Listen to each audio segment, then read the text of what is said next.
Hey boys and girls, we have a really special art project that we're going to do. So if your mom is in the room, you need to tell her to get out. Or if you're afraid she's going to see, I want you to make sure that you're somewhere she's not going to peek at this fun special art project that you can do to give her on Sunday, because Sunday is Mother's Day. All right, did you make sure and tell her to get out of the room? Good job.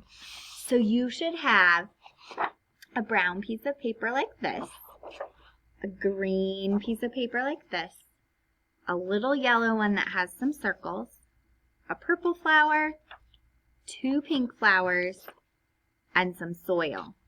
So you need to take your scissors and you need to cut all of that stuff out. I know it's a lot of cutting, but when we put it together, it turns into a really cute thing that you can give your mom.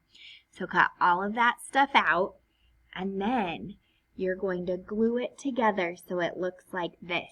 So you're going to glue the soil behind the pot, and then you'll glue your stems and your flowers. And the yellow circles go inside your pink flowers to make them special, boys and girls. And then you can glue this sign on the front.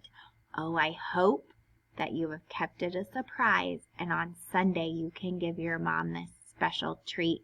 Have a great day. Bye, guys.